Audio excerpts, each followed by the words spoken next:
Hello, everybody.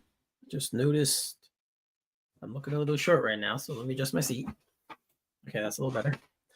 All right. Welcome to another episode of All Nicked Up.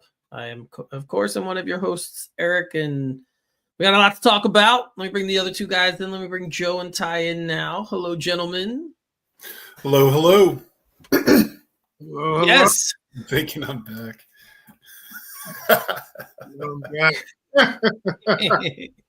Well, this was a show I wasn't sure we were gonna get to this year. I mean, I'm gonna start the show by saying I was wrong. I was 100% wrong. I did not plan on being here. I did not think the Knicks would get to the conference finals. And I think a lot of people, at least in the beginning of the series, most people thought that Boston would win the Absolutely. Right. So I don't think I'm going out on a limb saying that I was wrong and that I'm the only person who thought they were going to lose the previous round.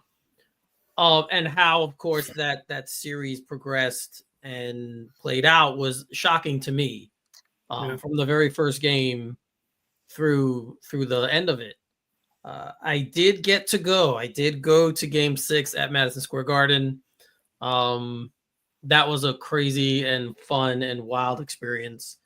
If you ever get to go to a closeout game when your team actually demolishes the other team, it becomes a party more than a game. Like you're not watching saying, "Oh, are they going to win?" You're watching saying, "How much are they going to win by?" Yeah. So that's what it got to, and it was awesome. I wish you guys could have been there. It would have been fun to have the group there. It was a tremendous performance. But we'll get to all that later. I'll even talk about what I saw outside afterwards. Just the craziness going on in New York City. But so let me start there because I know I didn't. And let's be honest, I think none of us did. But what as the series unfolded, was it after game 1 where you guys thought maybe they can do this? Was it after game 2 when they got the first 2 in Boston? When did you really start believing that they could win that series? I think the beautiful thing about them winning there is I didn't think they were going to win the series. Anybody who says they really thought that we were going to win that series, man, stay indoors because you're going to get hit by the lightning the second you come outside. I'm sorry. Nobody thought they were going to win that series. So again, it's not just you, Eric, not by a long shot. And I do want to say, I'm glad somebody from this show was there when it happened, when they closed him out. I think I messaged you too. You were like, "I wish you all here." I was like, "I'm glad there's at least one of us there." Exactly. So just absolutely fantastic. But I think it was after game 2. Game 2 was really when I was like, okay, they really have a shot to win this. And everybody in this sister is saying they're going to get swept from here out. This is just some kind of strange thing that happened, like El Nino or something like that, is affecting the rims. And, but it was game 5 that really locked in that I was like, okay, they're going to beat these guys. They're going to beat these guys. And it didn't settle in until game 5, really. Excuse me. Am I saying that right? No. Yeah. I'm saying game 4. Game 4. Yeah, 4. I'm wrong now. Game 5, we got walloped. But it was after game 4, when we took game 4, that I was like, okay, first of all, we're finally winning a home game at home. We're up 3-1 right now. They have to beat us 3 times in a row, and that isn't happening. And that's when it really started to kind of dwell on me, like, oh my God, we're actually going to beat them. And that's the thing, man. I mean, we were talking from the beginning of the series, if we this is year 1 of this team, and if we got to the conference final, the year was a success. So now I could kick up my feet. I could relax the rest of the playoffs, knowing everything else that could possibly happen is gravy. And this was, exceeded my expectations. Yeah. So, all right. So Ty, I think you probably believed a little more than most people. I'll say that. I feel like you always thought the Knicks had a shot at least to win this series. Most people didn't even give them that. So when did it really click in for you that, yeah, they're going to take this one? I'd want to say game one, but I'm just going to be nice and say game two. Because game one was the one. I said when we were talking about whether or not we're going to redo a show, I said, I'll see you back at 10 o'clock or 2.5 hours. That's what I said. Because if you can win that game, the Knicks only needed confidence. And then it's how they won that game. They snatched the life out of them in that game. That game was not what anybody expected. Everyone knew, the storyline going in. We're going to get mollywopped. We're going to get stomped. We're going to get back to the laughing stocks. We overspent for Bridges, blah, blah, blah, blah, blah. Everything that goes on with New York sports, especially in New York Knicks basketball. We've heard it all. We've heard all the Knicks fans are thinking they're better than what they are. They always get up for things and et cetera, et cetera. This is going to be an epic fail. When they went into Boston, they were playing literally with house money. They had nothing to absolutely lose. But it was everything for Boston to lose. And how they lost that first game, I felt it just snatched the life out of them because they were not expecting the Knicks to come in and win anything. And what it did was it gave the Knicks such a belief system going into the second game. And the one thing I marked, I said, they need to get greedy. So they need to be greedy and go for two. Don't settle for that one split. Be greedy. And Boston, once again, I think came out with the arrogance that much like we knew about the Knicks schemes and everything, you shoot the three, they're going to kill us. That's just exactly what has happened all season long. And Boston came in believing that, they do it better than most teams can do it, which is they're prolific three-point shooters and they bury teams. The Knicks have yet to show any resistance at the three-point line to stop it from ever happening all season. We know we've all been on here ad nauseum speaking about, wow, the three-point shot. We're going to die by the three-point shot. And they hedged their bets. They figured we're just going to keep launching them and we're going to outlast the Knicks. Well, the thing about jump shots, and I know the analytics talk so greatly about it, they say the three-point shot is a high-efficient shot. And anybody who's probably past 50 years old or near 50, that's crap. It's always been a layup. It's going to continue to be a layup. It's going to continue to be a dunk. Those are high percentage shots. You don't look at it no other way. The three-point you're shooting, if you're great, you might shoot 35, 36% as a team. That's not high efficiency. 70%, 45%, 50% in the paint, that's high efficiency. You live by that, and then you live by your legs getting tired. Then you need those timely buckets, which are the hardest things to come by in the NBA, is those timely buckets when you've been playing all game, and now all of a sudden you got to come up, in big moments. And we've seen the Boston Celtics, albeit they won a title last year, they had it tapered a little bit with injuries that assisted them to running through the playoffs also. You play who's in front of you, nobody's going to poo-poo about it. Right. But in the same sense, Boston has done this before. We've seen the mental hurdles that Boston had to go through, and those have been the one thing that has kept them from winning before now. They collapse in big moments. And the minute the Knicks punched them, what I say, my Mike Tyson quote, everybody has a plan until you get punched in the mouth. They got punched in the mouth, and they were like, oh, man, the Knicks are here. And then Knicks are saying, well, we're going to be here tomorrow too. We're going to be here the game after that, the game after that. And Boston just wasn't ready. And to highlight another thing is that we don't put enough respect on Jalen Brunson. You look at Tatum. Tatum gets all the accolades. He's built like a basketball player, plays obviously like a basketball player. He's an elite scorer. Check out the stats of him and Brunson. They're not different. The only difference is Tatum rebounds more. Brunson head-to-head is a bad dude. And I think coming into that series, obviously we knew the shortcomings of the Knicks because we've highlighted them millions of times on here. But we did go in with two great players, two all-star caliber players. The question was, who had the best duo? On paper, no matter how I know what those dudes, they got a ring. On paper, talent-wise, and what we've seen from Brunson, they were not better than us. They were just a better, maybe coach team, better cohesion, whatever you want to say it, better continuity, maybe a better fit, so to say. But Jaylen Brown, we know what has happened with him before. He's come up short. He can't dribble left. Turns the ball over constantly. What did we see in this series? A guy who's probably way overpaid.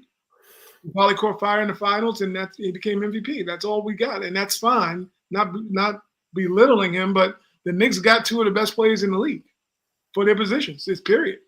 Can't argue with it. Who's better than Brunson or Cat? Who's on Jokic? Who's better than Brunson at point guard? You got to ask yourself that question. And the Knicks got two studs, but we don't see it because we're house cleaning. We're in our own house, so we go, maybe we're not those teams, But you got to look at it. Knicks came in there and they had a lot of firepower. The question was always going to be what kind of help and what kind of coaching they were going to get. So that was my belief after game one. I said they could snatch the life out of that team if they can consistently keep playing, and they did. Yeah, it wasn't until the game two win where that's the first time I was like, yeah, they really could win this thing now. Obviously you take the first two on the road, everyone will probably think that, but even still, it wasn't like I wasn't 100% sure. But you did start to believe because, as you said, Ty, they needed that confidence boost, that win that says, hey, we can do this. Mm-hmm. And they got that in game one. And then game two, like they just solidified it. Game one, you're like, all right, we did it. And game two, they did it again. So you're like, all right, it's really in their head now. And I think that's probably the biggest surprise for me is that a championship team allowed they allowed the Knicks were in their head. I think I really do believe that the way that they played got in, and even after game three where they blew us out, I was definitely I expected that one, right? I expected kind of them to have that kind of performance in game three. Exactly. But once they won game four and then Tatum blew out his Achilles, I mean, you're up 3-1. You pretty much at that point, like Joe said, they're not going to beat us 3 straight games. So it was a surprising performance. And like I said, I'm happy I was wrong. I'm happy this time that I was incorrect on my analysis. It wasn't a perfect series by any stretch. The Knicks did not. I mean, they were down in the first 3 games. They were down double digits. Yeah. So obviously they had did not play a great series, but the one thing I said this team does is they play hard and they never give up. Mm-hmm. And that's exactly why they're here now. So good, Joe. I think the thing that was in their head was the closeouts in game 1 and 2 and controlling in the fourth. Mm-hmm. When it was down to it, we had that X factor, it seemed like, in the closing minutes. And I think that's what got into their head. I definitely agree with you. And again, I know Ty had confidence, but most Knicks fans did not think they were winning that series. That's what makes it so great, though. I mean, you think about it, and it's kind of like, you're traveling for work and you're in Milwaukee and it's Christmas and you're like, oh, Jesus, I got to spend Christmas in Milwaukee in a hotel room. And you open the hotel room and your entire family's there with presents. It's like that kind of surprise. Yeah. You know what I mean? It's Yeah. incredible. That's a pretty cool analogy, actually. That is very good. Yes. So, all right. So, of course, we are playing a familiar foe in the conference finals. We were playing the Indiana Pacers, the team that knocked us out last year. One of the Knicks' historic rivals. Obviously, we all remember the 90s matchups with the Pacers and how amazing they were. And what's old is new again, right? Here we are again, back-to-back seasons. We're playing the Indiana Pacers in the playoffs, this time with a chance to go to the NBA Finals. The last time that happened was 1999, like I mentioned before. Well, actually, I haven't mentioned, but like I mentioned in my post that I put up, the Knicks played in 1994 and they won a closeout game at Madison Square Garden. Then Allen Houston led them with 32 points. I'll never forget that game because I was also in Manhattan. I was not at the game, but I was in Manhattan watching with friends and had felt the energy in the city. So it was an awesome series.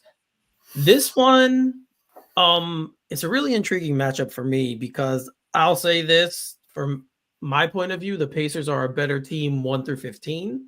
I feel like they're a deeper team. They have more talent spread out through the lineup. But I do think that the Knicks' top 4 is better than Indiana's top 4. So I think that's kind of where I'm at when I'm analyzing this one. They have a very good point guard themselves in Tyrese Halliburton, fantastic player, as we know. So that matchup's going to be interesting.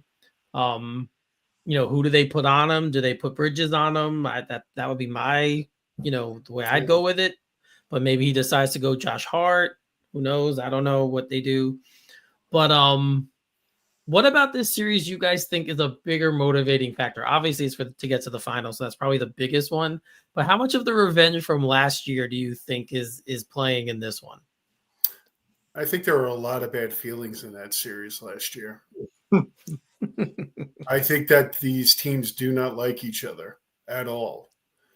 I still think, honestly, that Halliburton's a little butt hurt that we didn't pick him. I think he wanted to be a Knick. He wanted to be drafted. He wanted to play in New York. I think he's always had that chip on his shoulder. I think these are teams that don't like each other, and I think that this Knicks team feels snake bit, and they felt if they were almost whole, they would have beat this team.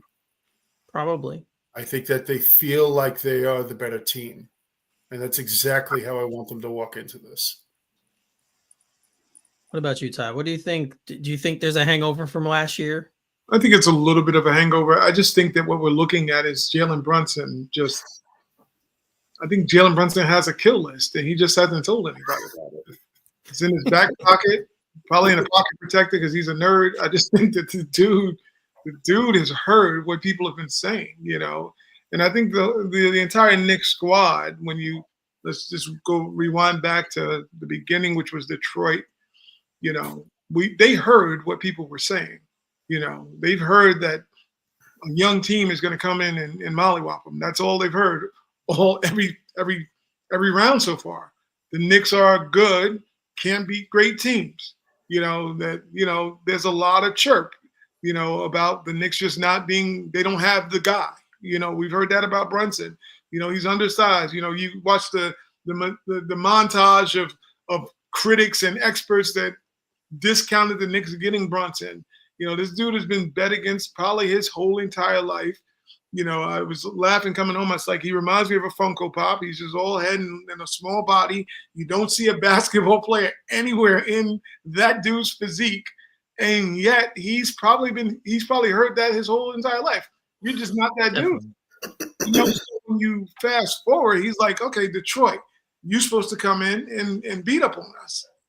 We heard the F. Brunson chants all throughout the whole series in Detroit. And he's like, all right, well, hold it. Hold that. As I said, I'm not going to hold you to it, but hold that L at the end. Because the thing, how he posed for that shot told you everything he felt about Detroit and what he's been hearing. He's like, I'm going to go put you to sleep. And they went night-night, in Detroit. Good night, Detroit. We go into Boston. We've heard that that's what's supposed to happen. They're supposed to get stomped. And the Knicks are like, yeah, we've been hearing it. Now you go into Indiana and we're hearing that this team is coming in on a great streak, albeit I think it's been a streak of luck too, in the sense of they've met teams that have not been whole. That's not taking anything from them. They've been good for most of the last 20, 30 games anyway. So it's not like I'm saying Indiana's terrible. It's just we're looking at the pathway of how you got there. Same thing as last year. If the Knicks are a whole team and are healthy, do they get to the Eastern Conference Finals? Probably not, because the Knicks were at a 3-1. They had it in the bag. It wasn't like that. And injuries, obviously, played a part into it. So they're celebrating on the Madison Square floor, and the Knicks are probably sitting there going, damn, if we just had a mass unit, this doesn't happen on our floor. So I think when you're thinking about the Indiana Pacers, the Knicks see 2 goals, obviously. The goal is the finals, the championship. I don't think that's not a goal for everyone on the Knicks.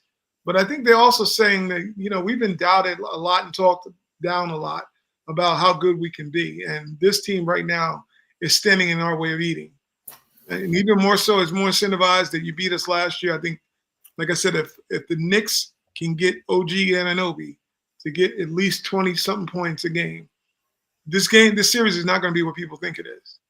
Longs, Towns, and obviously Brunson show up. If those two dudes show up and they get one more 20-point scorer, Indiana is not going to just come in and just do what people think they're going to do, because the Knicks right now are playing some of their best basketball, and I don't even think they're great yet.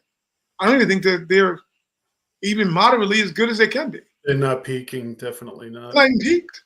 Their peak game was maybe the last game, and that was scary for the rest of the league. If that was their getting better, I wouldn't want who would want to play against that team that they saw beat Boston, because that is near the elite levels that they are capable of playing, and they could get better.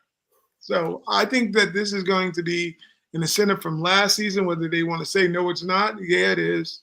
And I think they see this team as a team standing in their way of their ultimate goal, which is it's about bringing a championship to New York. And Brunson didn't give that money back to talk about we're not getting to the finals. That's just my opinion. I think that he is definitely has this team locked in for bigger things, and not just the Indiana Pacers, but they just happen to be the barricade in the way. That's all. I mean, it's weird when you think about it, but like I said, their top four to me is better than Indiana's, and each one of the four, except for maybe Brunson, has something to prove, right? Like Towns was the guy they traded for. They said he was better than Julius at Dante, so that's the guy they brought in. So he has something to prove. Mm-hmm. OG is the one they gave the big contract to, right? Mm-hmm. So this is what they paid him for, right? This kind of a series now. So he has something to prove. Bridges the same thing, gave up all the draft capital, and they've had something to prove all year. But now, okay, you take the next step, right? Like they beat Boston with the two wings. They did, and those guys were instrumental in that. Now here we come to this round where you have, like I said, to me, a better collection of talent. I feel like the Pacers have more pieces they can throw at you. But they have a better coach too. Yeah, I would say Carlisle's a better coach in my opinion. Definitely. But I mean, but this is everything that these four guys now, because again, as much as I love Josh Hart and some other guys in the Knicks, they're going to go where those four guys take them. Brunson, Towns, Bridges, and Anunoby. Those are their big money guys. Those are the guys they're paying the most money to do this job. So those four are going to have to take them there. And like I said, and to Ty's point, there's been questions every round. Like, can they do this? First round, he brought up, with Brunson, they were saying, oh, Cunningham's the best player in the series, right? And then, Brunson goes out and does his thing. I felt like last round it was about Towns. Everyone was questioning Towns the last few games. What did he do in game 6? He had a fantastic game. Knicks won by a ton. They moved on. So I feel like every round there's been one of those guys has stepped up to answer the call, and they've done their job. And I feel like this round, it might be one of the other two who have to be better than what they've been, right? So I think Anunoby, to Ty's point, if he scores 20 points a game, they're probably going to win the series, right? Like if you're looking for one of those two guys to do that. But yeah, as I do think the revenge factor from last year is there as well. Yeah. You remember the celebrations, Turner outside of the Garden gloating after they won Game 7, and Albert wearing the Reggie Miller choke shirt and all that other stuff. I don't think they want to do that this year, right? Right? Not this time. No. Not with what I saw going on the streets. You don't come outside. Do that for the comfort of your, behind the screen with your thumbs. I don't think it's safe in those streets. Don't do that. I don't want to see that. No. The expectations are greater now, right? Last year, I think a lot of it was after what happened with all the injuries by Game 7, we were kind of like, we can win, but we probably won't. I think a lot of people felt that.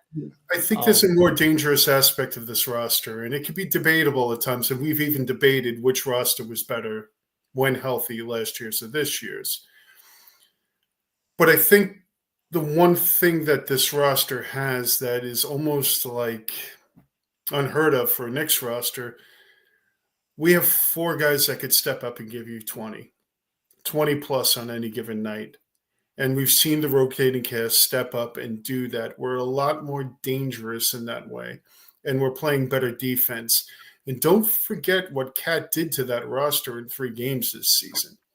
He likes playing against them. He was very, very effective against Miles Turner, who's supposed to be a good defender. he's also got cinder blocks on his feet, and Cat abused him.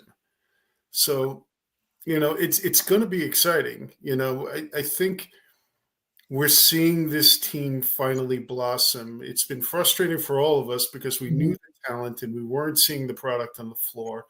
And we're starting to see what we thought was going to be an excellent offensive team play better defense. I'm really excited about the series, I got to tell you.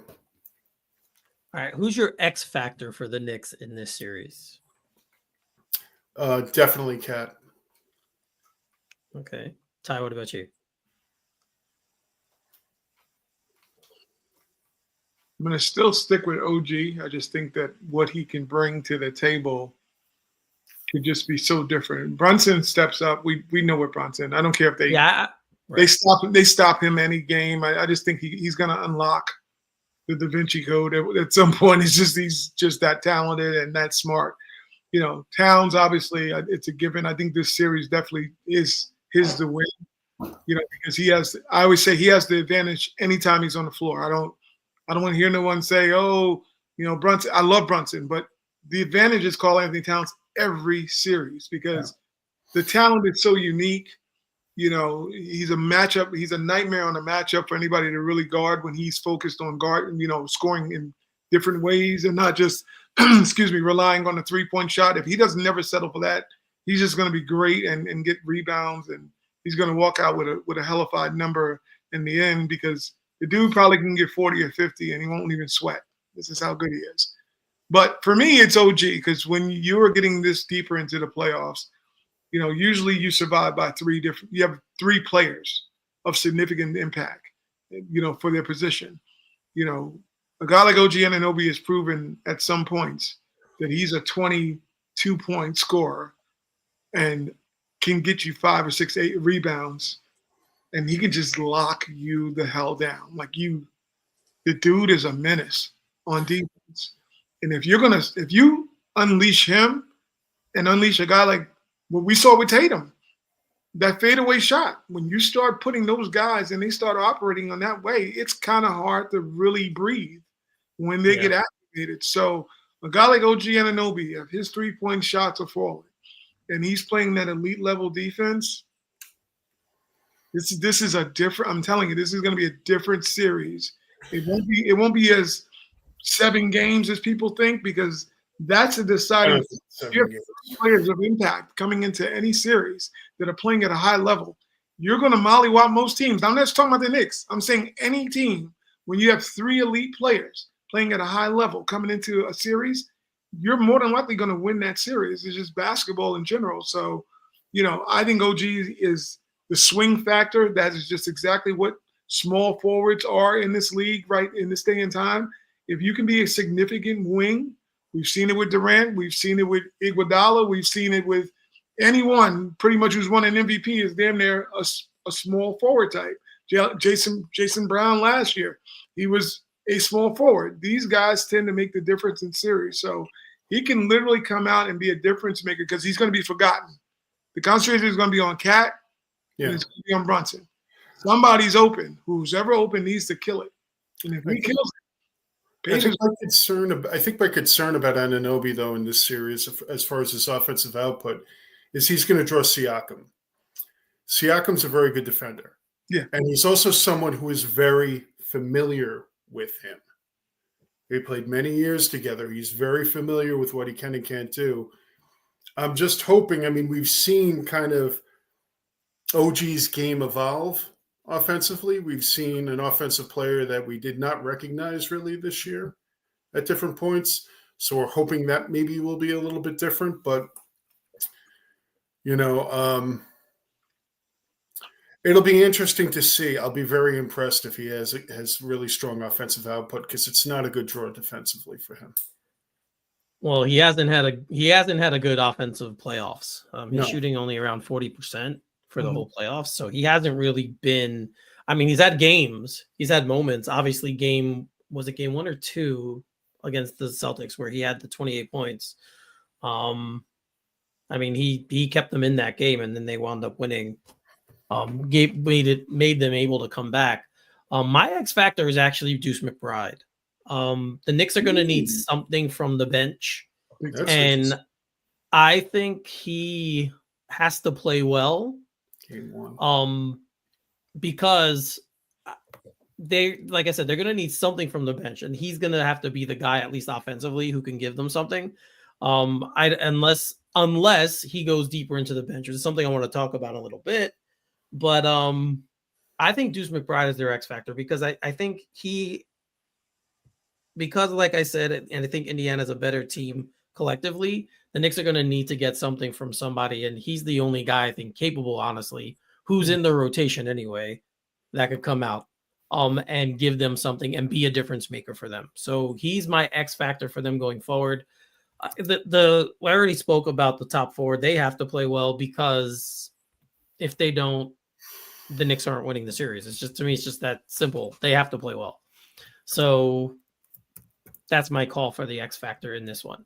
So I wanted to bring up, because we've been extremely tough on them this year, and we have kind of been very hard on him, and we've, famously have said we hope he doesn't come back, or we hope he's not back. And I still, of course, my issues with him have not changed. They are still the same. I'm not saying this to say, oh, he's changed my mind. He hasn't. However, the Knicks are in the conference finals, and he has made some smart tactical decisions in a lot of the games that they won. So I am giving him, me to him, respect to Coach Thibodeau. Yes, I'm gonna give him his props. Now, could they have gotten here with another coach? Probably, but you knew that was coming. But I mean, let's be honest. He's been part of this run, and you have to give him his credit where credit is due. I feel like some of his defensive rotations, he's made with some of the players, I feel were key. Trusting Mitch Robinson a little more, I think, as the series has gone on. Mitch Robinson's been a huge factor for them, especially defensively. Yeah. And I think he's played him a little bit more. He's played the Towns and Robinson lineup a little bit more. And that lineup, if you look at the plus minus, is a very, very strong lineup. So I feel like he's given a little bit. And so for me, I'm just going to give him his props. What you guys want to join in the props giving? Go ahead. I will. I'll definitely join in on that. I think that, excuse me, this may have been his best coaching since he's been a Knicks coach. Literally, to see the playoffs unfold the way that they have. Granted, the players go out and play. We know that. But we've seen Tom not make a lot of mistakes also. Mm-hmm. We've seen the adjustments, in game. It's just been better execution. I have not had the panic button watching him coach these last couple of rounds. You got to definitely give him credit for the masterful job. I mean, granted, the Knicks blew the first layup on Tatum, but the defense scheme to guard him the next time was masterful. I mean, to have Robinson out there push him left, and have those two dogs just bite him. I mean, that's literally what it came down to. Yeah. That was some of the best defense I've seen, maybe the best defensive sequence I've seen from the Knicks in a very long time as a collective team, because they played like a Tom Thibodeau type team. That defense was elite, to get a star out of his rhythm and also just basically cause him to panic. Because, I mean, that's in the end, when you look at Tatum, he tried to look for someone to bail him out because he went too deep into the paint, into the teeth of the defense. And that was by design. So he coughed up the rock, and once again, Mikal Bridges, shout out to him. He came through, but you got to give Thibodeau a lot of credit because the Knicks are winning. If we're going to dog them when they lose, or by how they lose, or the way he's managed, even from what I understand, Rick Brunson has gotten up and told him to pull the players when he's actually in need now. This conversation had to happen like several times. Like, they're like, oh, Rick's going to Tom again to tell him that maybe you might want to sit the guys that they're up by 40. You still got Karl-Anthony Towns out there shooting free throws. Like, dude, what are you doing? So maybe the voice of reason has come in, and, maybe it's Rick Brunson. Hopefully it is. Maybe gotten a little bit in his ear and allowed some input. He may be the only person that could have said that to him. Probably so. And from what we understood about Rick don't give a damn. So I could see him really, just laying it all on the line. Why you saying walking up and saying that to him? Yeah. So I mean, we got to give him credit because he didn't have to listen. So, listening is a skill, I just think that when you look at that aspect, you got to give Tom you got to give him his flowers. We said that if he doesn't get this far, his pass is grass. That's really what it is. He has to go. And, he's rallied the team and he's got him in this position to, scary as it sounds for Knicks fans. And I know we get nervous hearing it. We're 8 wins away. I know. And you got to give that dude credit, for getting us near this close. I mean, win, lose, or draw. No one had this, going this with what we've seen from the season. We're in a great place as New York Knicks fans. So, and he's got to give it. You can't say he can't come back. He's got us here now. So somebody had to make an adjustment. I just think the old ways he would have coached wouldn't have gotten us here. So he had to make some adjustments to get us where we are right now. So what season did he get Chicago to the conference finals? Is that his first as a coach there? First as a head coach? For Chicago. Head coaching Chicago was his first head coaching job. No, I mean, but what season in that tenure did he bring them to the conference finals? I think it was 2000. Hold on. He's got it because I don't think it's the first. It might have been Tom. Regular season wise, you can't even argue with the dude. The regular season, he might kill you by the time the season's over. Well, other than that, you're going to get. You got to appreciate the passion for winning. The dude is all about winning. He is wired that way. And you can't deny what he's done for the franchise. That's the same thing I would say about Julius, why I always appreciate Julius, Leon Rose, Tibbs. These guys came in and they took a rudderless ship and we're in the conference finals now. Like, do you remember what it felt like before those guys got here? Do I know? I probably get a cabinet full of blood pressure medicine because I was at a pharmacy in my cabinet because it was absolutely horrible. That's why I don't complain about this regime because I'm like, I've never seen this much talent ever on a Knick, and they look like they know what the hell they're doing, so I'm going to ride with it. But Tom is more like a New Yorker than we give him credit for. He's obviously has a stubborn way and he's rigid as hell, which I guess most New Yorkers are in a way. But the work ethic and what he demands of his players, you make an X amount of money, you can't be, doing what Juan Soto doing. I think I might jog to the first base. Now he's got those guys realizing the importance of effort and, and sticking to your craft and playing all to the wall to clean it up. He's really showing that and making his players exhibit that because those dudes go get ankle injuries and they come right back out to play. So where's Thibodeau from? He's from Connecticut, I think. Yep. Yeah, he is. So if they could call Jersey home, they could call Connecticut. Yeah, he also told New York Metro. I'm going to Jersey and we'll throw him in because it's Tibbs. Yeah, we'll throw that in. Yeah, it was 2011 that they got to the conference finals, the Bulls. So that was his second year as head coach of the Bulls. 14 years waiting to get back to the big show. So that's insane. Yeah. So again, we're he's still not my favorite coach. No, still, I'm not gonna sit here and change my opinion on that. I still think he's but like I said before, they play hard for him and they never give up, and that's an extension of him. So props to him going forward. And let's hope they could keep pushing this thing and have a great season. And man, I don't like speaking things into talking about things because I believe you don't touch the money. So I'm not going to say, I keep my mouth. I'll give a prediction soon. When we get to predictions, I will give a prediction. So, all right. So this is kind of a point in the show where I wanted to discuss something else really quickly about stuff that's been going on in media. Of course, you guys don't have to comment on if you don't want to, but I'm going to. So really quick, and then we could get back to the basketball of things. Mm-hmm. So now, for some reason, I don't know why, but for a league that doesn't make money, the WNBA gets a lot of discussion on the sports talk shows essentially because of Caitlin Clark. Now, whether you think she deserves it or not, she is arguably the biggest thing in basketball right now. I can make a case that her presence alone draws more interest in the WNBA than anything else, right? I don't think that's a stretch to say. But her feud also with Angel Reese, which started in college and now has pulled over to the WNBA, has triggered anything that they do, any kind of heated moment that they get in any game becomes this huge story. So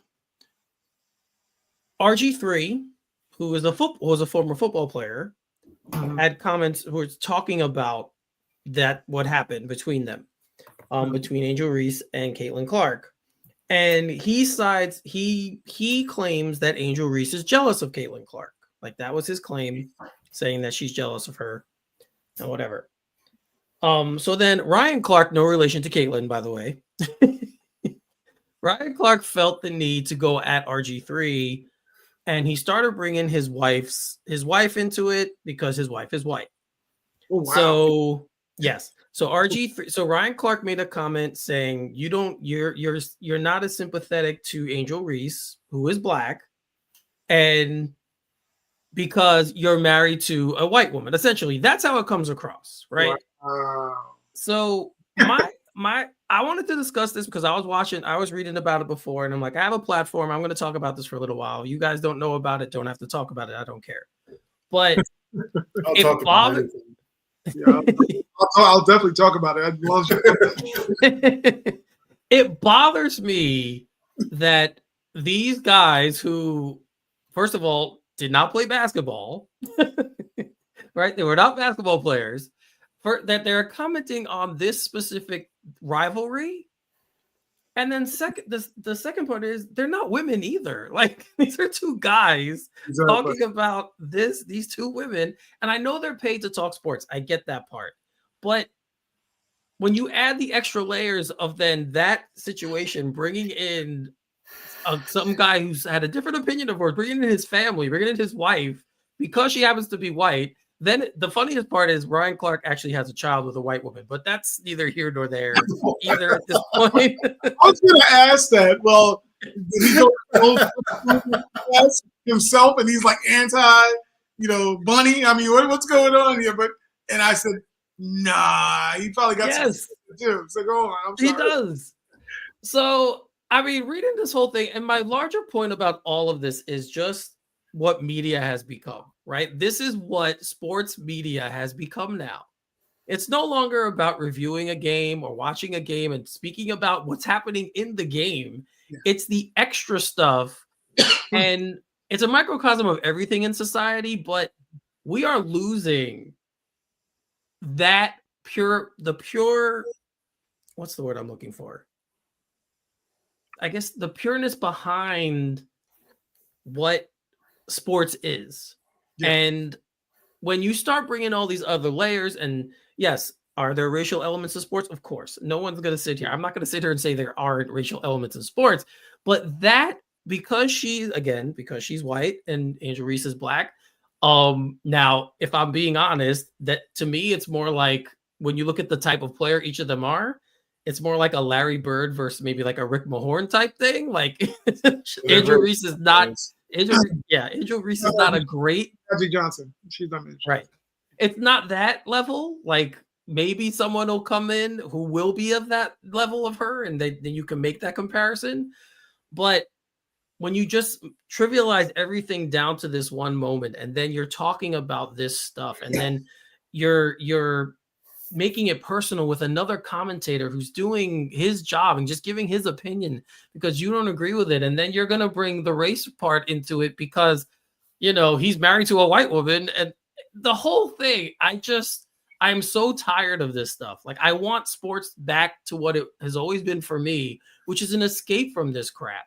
Yeah. And I don't know. I just wanted to speak on it a little bit because for me, this thing, I'm just getting tired of it. And yeah, so there we go.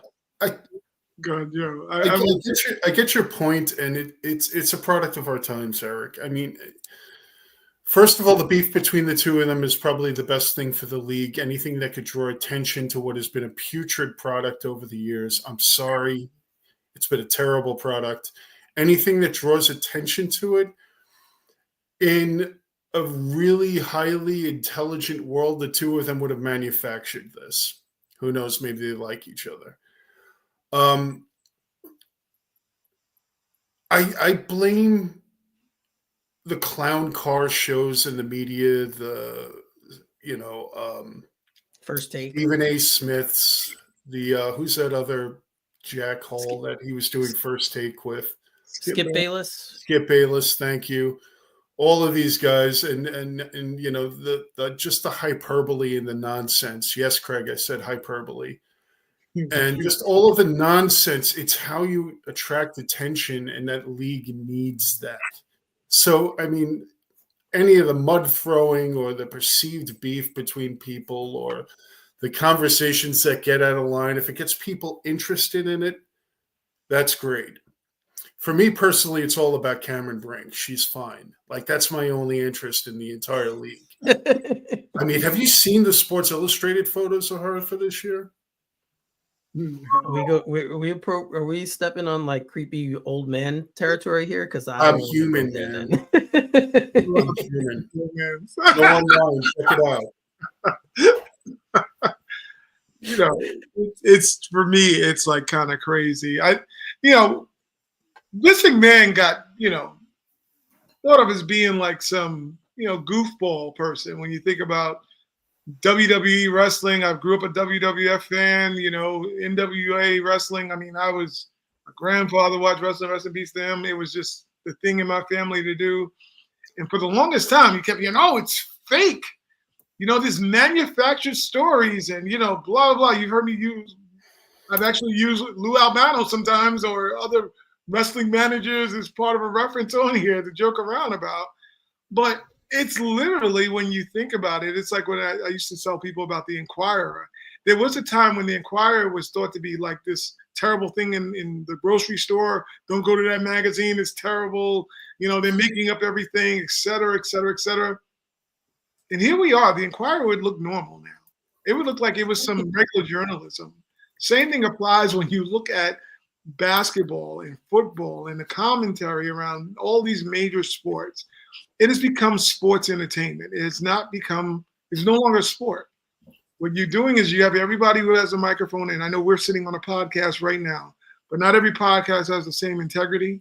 You have people who are about sensationalizing drama because it draws the attention. You can go viral saying crazy stuff. It's not Kanye's viral for going crazy, saying crazy stuff. Well, there's a lot of Kanye West out there. He might not be wearing a whole That's a good analogy. Doing it, looking like, the Black G.I. Joe. No, Black person. It is what it is. But, what is it? P.T. Barnum, they want the sideshow and the craziness. There's a seat for every ass. That's basically what we're seeing now. That's true, so yes. The easiest ticket to play, and we've seen it in politics, and we see it in these kind of realms, is to start talking about race.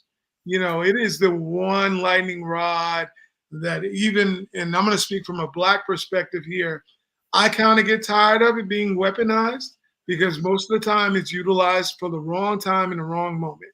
You have people, and I'm going to digress a little bit here and go on Sean Combs. I talk about this often in my house. I'm like, I'm tired of Black folks saying that he's being victimized, like they're after him. No, what they're after is the footage of him doing crap to people. What they're after is arresting him for being a criminal. A whole criminal just happened to be Black.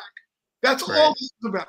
No, they hit R. Kelly on the tape. They're after him. No, R. Kelly put his own face in the tape, and then he put his face somewhere else. He shouldn't have been putting. We all know he shouldn't have been hanging around nursery schools. So we go back to the same thing here. We're not talking about people who are, everything is not Black. Everything's not against people. But what it is that is the lightning rod to get everyone talking. I watched the footage of that supposed flagrant foul. It was a hard foul. That's it. It was like, come on. Are we going to do a whole week talking about that little? I mean, as a female, they should be offended that they thought that was a tough foul. You know, because what you're saying that these women can't play in a rough and rugged league, that this foul is indicative of something tough.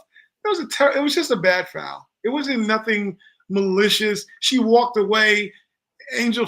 She really sold the foul a little bit more than what it was physicality-wise. Let's keep it a book. But what did they do? Oh, she's sensationalized. She act like she's going to go after her. You're not going to hit her. You're not going to do anything. What you're going to do is go there and hit your 2 free throws if you're even capable of doing that. And shut the hell up. Because that's the only thing that you're supposed to be doing. This whole thing like, oh, I'm going to get at him. You're not starting no fight. You're not doing anything. But what ends up happening, you get the Ryan Clarks. You get the RG3s. All these guys speaking, and Kevin Durant, shout out to him because he was the one who called out Ancho. You know, I told you that dude. Yeah, he did. Like, he says, no offense, but football guys are trying to talk about basketball. How can you ever relate when you never hooped? So the same thing to these guys. Are you there to talk about the sport, or here you talking about social commentary? Because clearly Ryan Clark felt a certain way about RG3. This had nothing to do with Caitlin Clark and nothing to do with Angel Reese. He knew nothing about them. But that is that you had an agenda to grind. You jumped on the back and said, let me just say some slanderous against them because I don't like the dude, which is fine. But say you don't like the dude. Just say that. Don't bring the whole culture and now you're pitting whites against blacks and et cetera, et cetera. Larry Bird probably did it best when he was called out in Boston for being special because he was white or whatever, you know, when Isaiah Thomas and Rodman said those things. And he didn't care. He didn't care what color you was. He just was going to bust your ass. I mean, let's keep it a bean. And he literally played it down when having to do a press conference and talk about it. He's like, I don't talk about this crap. I don't even care about it. You know, most people don't care. There's no way Caitlin Clark has been playing in basketball of all sports. If you're a racist in basketball, I don't know how you play in basketball. I don't know how that is even supposed to work when it's predominantly African Americans that play basketball. It's just what it is. So now, you know, this racial overtones, come on. The media is hyping that up so everyone can get aboard and start making the argument, buy the shirts, and draw a line in the sand about who can hoop. Angel Reese, I mean, this is different if it's Juju Watkins. If this is Juju Watkins sparking, you know, lip at Caitlin Clark, I'm like in on that because Juju can ball. Right. Angel Reese is just a mouth right now. I mean, granted, I'm not belittling her career, but she's not that level of player where this should be in context a huge conversation. You're just trying to do anything to put eyes on the sport. And there's always an agenda with ESPN for everything because according to them, a guy who lost so many times in the finals is the best player ever. These agendas are being pushed upon the American public from a sports aspect. And that's why people don't want to watch the Doris Burks of the world talk about basketball because it's like you have agendas when talking about these things. They wonder why Knicks fans are hanging from Titantrons going in the streets is because they've been hearing for the longest that what they're seeing as a good team that, oh, you guys got lucky, you're crap. And these guys are like, no, we're pretty good. No, you're crap. We're going to keep this narrative going to kind of just pretty much stir the pot still. So, you know, Ryan Clark, I like Ryan. Ryan seems like a very smart guy. There's a lot of times I've listened to him and I've actually shared videos when he's talked about being a young man and what that entails. Dude, let's not do the banana in the tailpipe thing and further push this agenda about divide and conquer or whatever the story is. You got 2 women who have achieved the ultimate success of what they probably wanted, which was to be professional basketball players. Caitlin Clark right now is the thing in the league.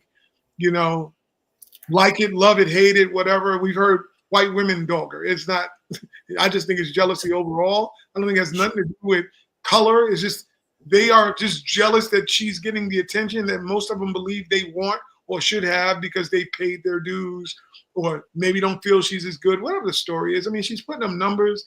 Your sport wasn't even getting looked at. Let's just keep it a buck.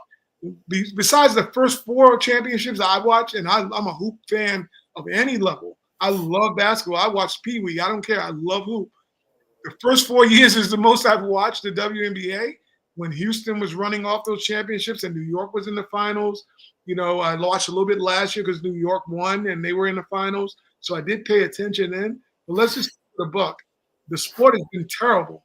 It's not generating any eyes on it. This young woman has come in. She's giving you a lifeline. If you want to be a millionaire was a show and it was a WNBA, that was your lifeline, was Caitlin Clark. Your second lifeline might be Judy Watkins coming in if she's healthy and back to herself. But you need to ride the wave, WNBA players, because you start this whole racial thing and splitting hairs and everyone's arguing about it. Nobody's gonna watch that because then you sound like, and I quote, women come after me, but you sound like a bunch of catty people. You sound like catty people and jealous things that they say and stereotypically talk about with women not being able to get along, and that they're, professional jealousy. No one wants to uplift each other. That's what it sounded like when she came in the league. That's what it's sounding like now while she's in the league. And your brand is terrible. You need her more than she needs you. Your brand is true. Yeah, I mean, I wasn't joking before when I said she might be the biggest name in basketball right now, and I'm including men in that as well. She might be the biggest thing in the sport, and yeah, I mean, it's more about where media has gone for me. Yeah. Like I feel like we're a very small subset of it, but I feel like we are a part of it now. Yeah. And we do have people who watch us, and I would never want to sensationalize something for their benefit or for our benefit just to boost ratings. I would never do that. No. So the fact that that's what everyone does now, it just bothers me. And this was just another example. And I laughed when I was reading it because I'm like, what the hell does that have to do with anything? but we have a platform and I want to talk about it. So I like it. All right, back now to basketball, to the NBA, to the Eastern Conference Finals, because the Knicks are there. Still can't believe I'm saying that, but they are. So it's prediction time, fellas. I want to know who's winning and in how many games. You can even give, apparently there's a conference finals MVP now, which I didn't know. So if you want to name the MVP, you could do that too. Oh, wow. They're just doing too much. Too much. I'm ready to go. I'm going to stick with 6 games and a confident 6 games. Like, I don't think a lot of these games are going to be nearly as close as the games that we've seen so far. I really think we're the better team. I just do. I'm saying 6, and I'm going to go Karl Anthony Towns for the conference MVP, conference finals. All right. Ty, your turn. It's kind of hard to argue Joe's prediction because what we've seen, I mean, it rhymes with Knicks has been in 6. That's exactly what it's been each round. Yeah. It just seems the MO of what the Knicks do. They go on the road, play great. They lose one at home. Right. They've lost home court advantage in both rounds, I think. So, I'm going to go 6. MVP, wow. I mean, do you ever not say Jalen Brunson? I think it'd just be blasphemous not to even think him, in my opinion. Although I agree, Towns, it's just something about Karl. I wanted to say Brunson. It's something about Karl that I just watch and I'm like, Karl's having too much fun. You have a little too much fun, Karl. And I don't mean that as harm. I think you might be right, actually. He's having too much fun. Like, I'm coming in, no offense, he's a Dominican in New York right now. That's exactly what he is. He's like, I'm home. I'm not in Minnesota no more. He's loving this whole aspect of being a New York kid right now. And I think he's having a lot of fun, and he's going to have games where we're going to say, what the hell are you doing, Karl? Especially with the fouls. Brunson's he's a death dealer. I have a hard time looking past that dude and saying someone else, So I'm going to go Brunson MVP if we do happen to get to the finals, which I think we will. I think in 6, Brunson MVP. All right. So I thought about this one, and I was going back and forth with a number. I'm going to go Knicks in 7. And the reason I'm saying 7 is because I just feel there are going to be games where the Pacers bench might get a game or two for them. And I don't think the Knicks have the bench to do that. So I think, I do think Indiana is a fantastic team. They're fantastically coached. They play a style that the Knicks have had trouble with in the past. So I do think this series is going to be close. But I do think the Knicks will win this one in 7. And part of me also says that because they lost in 7 last year at home. So I think, they're going to win in 7 this year. And the other thing is, if they do play a 7th game, I'd really like to go to it. So I'm hoping there we go. Looking for that. So, this is my nephew, by the way, saying there we go. Knicks only have 7 players. So he knows what he's talking about. But yes. So that's my choice. Knicks in 7. My MVP is going to be Mikal Bridges. I am going to go out on a limb and say that Bridges winds up being having those games, a consistent string of games, because we've seen flashes here and there, then he does nothing. I'm going to go out on a limb and say Mikal Bridges. Someone thought that was funny. I don't care. If he shuts down Halliburton, it'll be deserved. All right. Yeah. Halliburton. Well, yeah, so that Eric's got a far reach on Bridges, because when Bridges went to the finals that year in Phoenix, he was almost MVP. And people forget about that about him. He was almost MVP. They just fell apart in the finals. Clearly, Giannis happened, actually Middleton happened more so because he had a tremendous series. But that's not. I don't think you should feel bad about Mikal Bridges being a possible choice. All right. And bonus. Let's do a bonus for the West. Who do we have in the Western Conference Finals and how many games? I haven't been following them at all. OKC or Minnesota. And you guys know the key players there, so I don't need to mention them. Yeah. I'm going to go Minnesota. I'm going to go 7 games, and I'm going to go Anthony Edwards. Okay, I think Minnesota's going to win that series. Okay.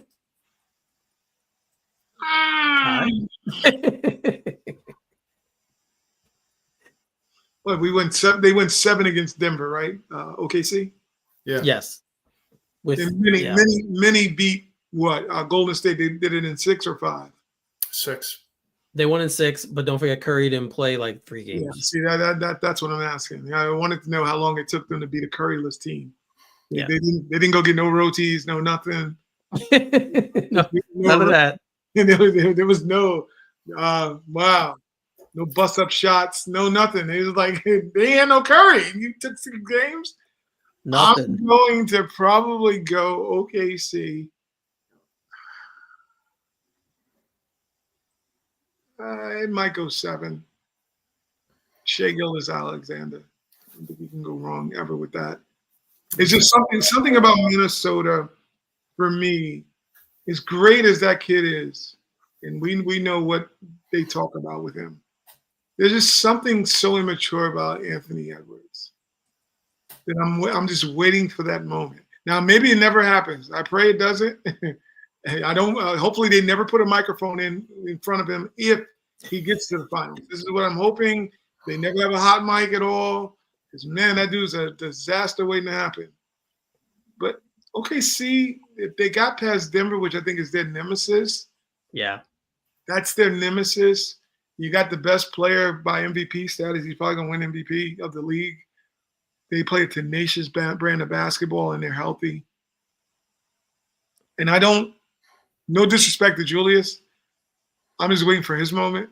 I'm just waiting. It's been great hearing that he's been playing great. I don't knock it. Has been. Whatsoever. I've heard he's been fantastic. I've not seen any of the games.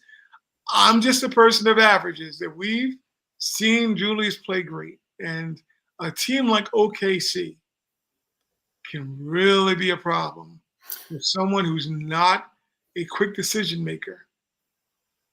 They get at you real bad. Now, the only question for OKC is who's the second best player.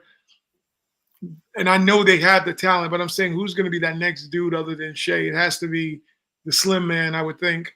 You know, but then they have Williams, who's a baller. He hasn't shown that recently. So if it's not Chet, then it's Williams. Williams can ball. Williams can ball. He can ball. It's going to be a fun series because they both play really good defense. Yeah. It's going to be, I think, a thrilling series. I think it's going to be close. I don't know. Just like Minnie. I don't know why. Minnie should win, but I don't know. OKC they were there last year. I think that counts for something. Yeah, I agree. This is still the initial ascension of OKC. That's when teams make mistakes. I'm going with the Thunder, and I'm even going to say it's going to be in 5. I don't even see it going past 5. And the reason for that is the Nuggets series proved one thing to me, and that one thing is Nikola Jokic is clearly the best player in the world. He is the best player in the league. There is no doubt in my mind. As great as out a year as Shea had, I would give Jokic the MVP again. He is the best player on the planet, and he literally won 2 games for them. Like, he won 2 of those games by himself. Yeah. And I don't see anyone, not even Edwards on Minnesota, able to do that. So I think Edwards shows times and moments in games where he could be aloof, where he kind of, takes ridiculous shots to try and prove something. As great as Julius has played, I'm in the same camp as Ty. I know there's a couple of games coming where he's going to get frustrated, and that he's just going to return into Julius, where I used to say he's gone, like he's out there now. We're going to see a game or two like that in this series because of the defense the Thunder play. They come at you in waves. Chet is a really difficult matchup for him. Don't forget they have Hartenstein as well. We know how good he is. You brought up Jalen Williams. Caruso is just a pain in the neck as a defender. Elmer Fudd, I wanted him on the Knicks, man. They are, to me, the most complete team left. And I just thought, like Ty said, Denver was that team for them. They had to get past them. Now that they've done that, I see this one going 5. And I think it will be a Knicks Thunder finals. I know that's not what the NBA wants. They want that Minnesota matchup. It ain't sexy. It's going to happen. I think that's definitely what's going to happen. That's my call for that. Trust. That aloof thing is exactly what I was alluding to. It's like you've watched him. If Edwards was if he played, God, I can't believe I'm about to say about this guy. If he played more like LeBron, like young LeBron that was just a downhill driver, I wouldn't even question Minnesota. It's like Minnesota's winning it because that's exactly what he needs to do to be extremely elite and maybe be an MVP caliber player. He loves shooting threes. He bails out defenses by, I'm going to go down here and keep shooting threes. And someone has never gotten in his ear and said, dude, drive. Nobody can stay in front of you. Yeah, you're just that gifted and athletic. You may have one of the best first steps in the league, period. And you choose to shoot threes. I don't see the other person also on that team. Who's the second? Who would you consider the second best player on the Timberwolves right now? Well, Randall. I'd pick Randall. You should be scared. In full transparency, I may just want that matchup because I think we'll beat them. You think we'll beat yes. Oh yeah, I think we'll beat Minnesota. I agree with that. I got a funny story, and it involves Jokic. So I sent this guys to you, and I just thought it was hilarious. Mike Miller, great 3-point shooter, had a great career, number of different teams. Particularly towards the end of his career, he moved around a lot. Yeah. So he gets traded to Denver, and he's talking about, he was like 5 days into training camp. He's in Denver. He's not playing yet. He's sitting down with the owner and he's watching what's going on and everything like that. And it was the year that Jokic got drafted. And he came in, he was in bad shape and just physically he just really wasn't there. And they asked him what he thought. And he's like, well, I don't know. But he's like, but that fat, ugly kid over there is the best player you got, and it's not even close. He's right. Yeah, He's I right. know. I saw Yep. the video. Yeah, like He's a dynamite player, man. I don't know how you watch him and go, like Eric said about the MVP.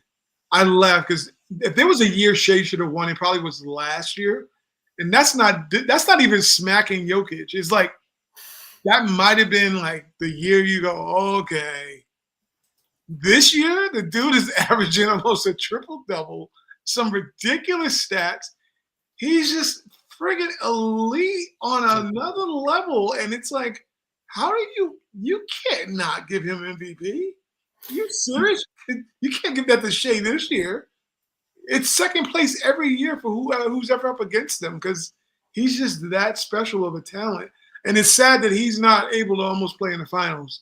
I think that's a travesty in itself that the Denver Nuggets, granted, I think they gave a great effort. The worst move they did was bringing in Russie.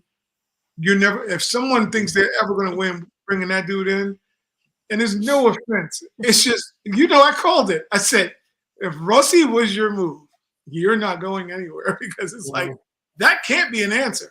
That can the problem with Russ is he's never understood who he was on a particular team. He always thinks he's the best player on that team. That was the problem that screwed that first OKC series, and it's why Durant left, I think. Yep, that's exactly why Durant left. Yep. Because nothing for nothing, I remember that Golden State series. Russ was taking all the shots, shooting like 2 for 13 and stuff like that, and you have Kevin Durant on that team. And I remember they showed to go through him. Yes, I remember them panning to the sideline now during a timeout after Westbrook took like 2 ridiculous shots, and Durant was just staring at him, like the stare that would kill you. He was just staring at him, and then he wasn't even paying attention to what the coach was drawing up. He was just like staring at Westbrook the entire time, and that was at that point where I was like, one of them has to go. Yeah. One of them has to go. And Durant is the one who chose to leave. We all know what happened.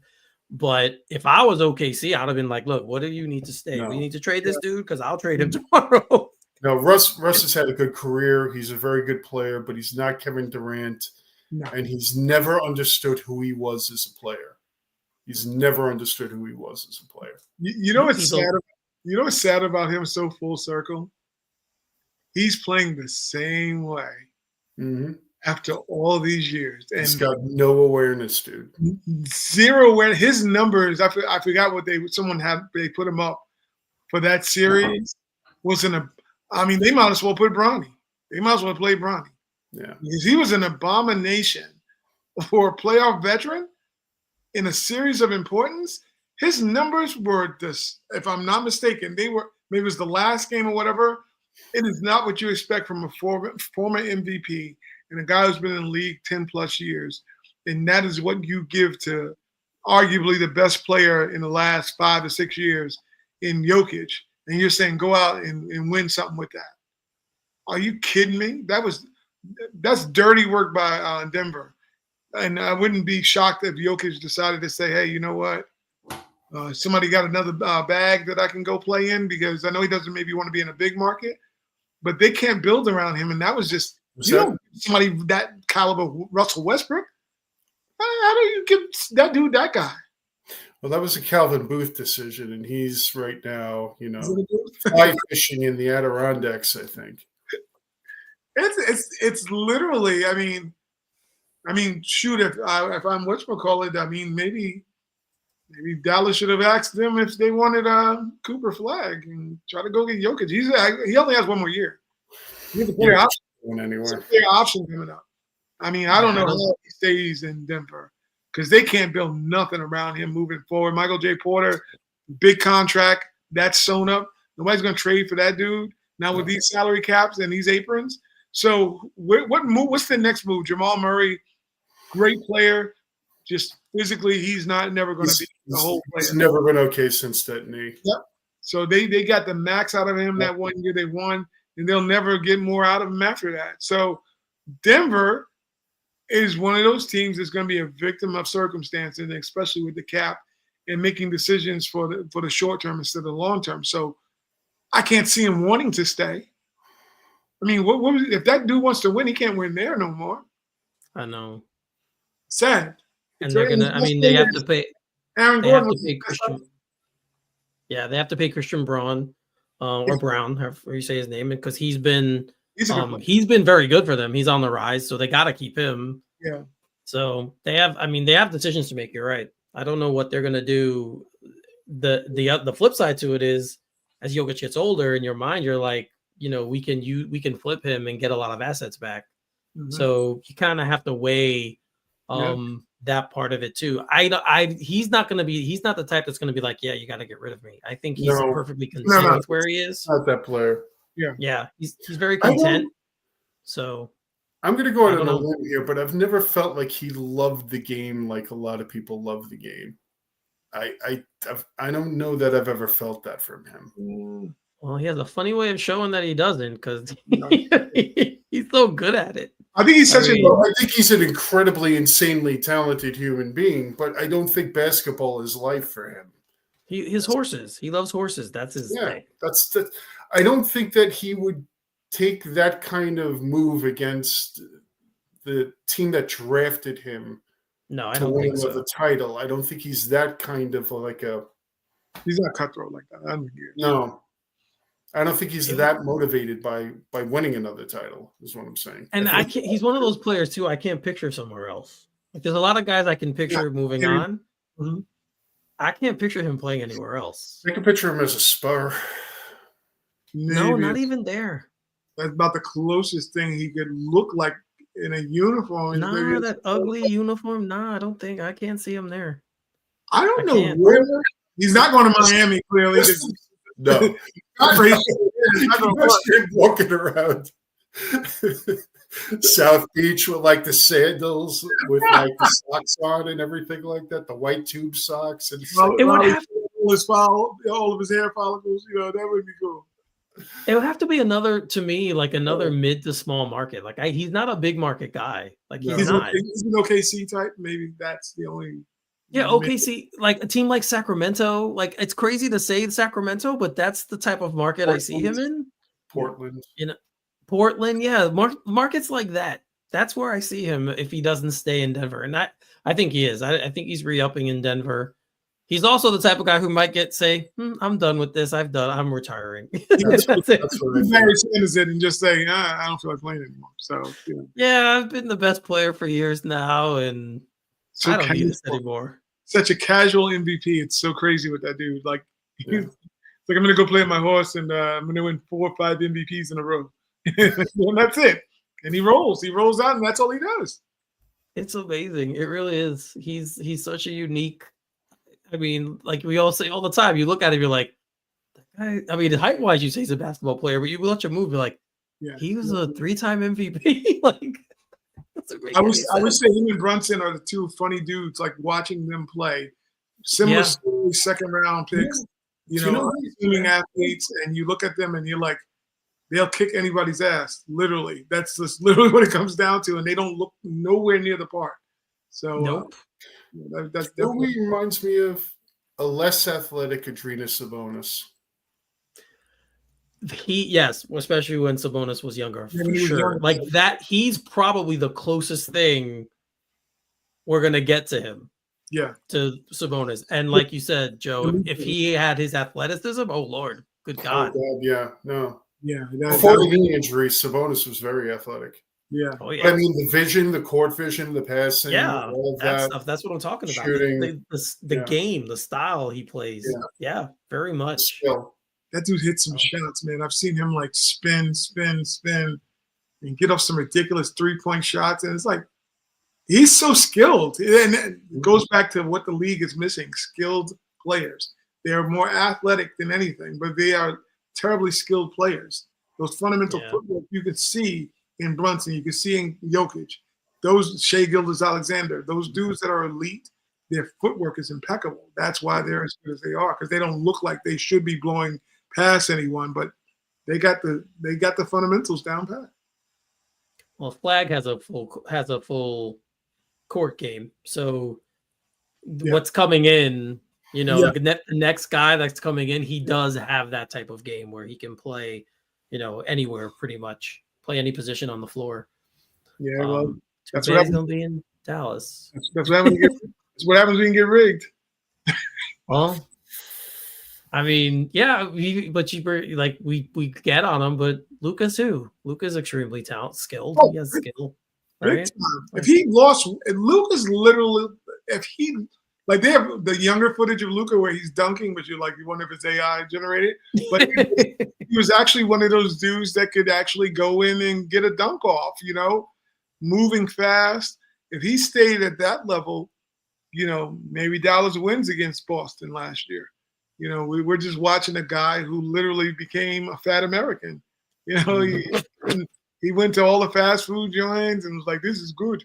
And he just never stopped eating there and drinking. And, unlike Jokic, Jokic has, albeit having the dad body, he survives in the league still, and he thrives. Yeah, but whereas Luka is like, Luka. He works at having that body, though. That is the best body that Jokic will ever have in his entire life, and I'm sure he works at it because naturally his body shape is grimaced from the McDonald's commercials. But with Luka, it's by choice and by habits and those kind of things. It's beer and pizza. Yeah, we've seen clips of him in the summer where he gets in shape and he looks fantastic and he's playing ball, but he can't maintain it over the season. He doesn't maintain it. Yeah, that's true. He does come in better shape than he's it's kind of like Zion, right? Yeah, he's like Zion. Zion. Yeah. Already knows you see Zion going to the locker room. He comes back out. He's like 40 pounds heavier during halftime. It's like, what the hell did you eat, dude? Yeah. What is going to happen with him? With the new regime in the Pelicans, what do you see happening with that? They're stuck with him. They're stuck. I say it all the time with Zion. Like he can look at a piece of cake and gain 30 pounds. Like he doesn't have to eat it. He just stares at it. Boom. There you go. He gains the weight. I don't know where those calories came from. I don't know what they're gonna do with them. Women of the night. I don't know where they came from. That's what Zion says. Women of the night and the cake. I have no idea where they came from. Someone's got to bite on that if he becomes available. Someone's got to bite it. I don't know. He's such a high risk and maybe low reward player. And that's scary with the skill set he has because you may say, oh, let me buy in on this dude in the hopes that he is going to get in shape. And even when he gets in shape, I think he's done so much damage early to his body by not taking care of himself and then being the weight he is. I don't think he is ever going to play a full season. I don't see how that's possible.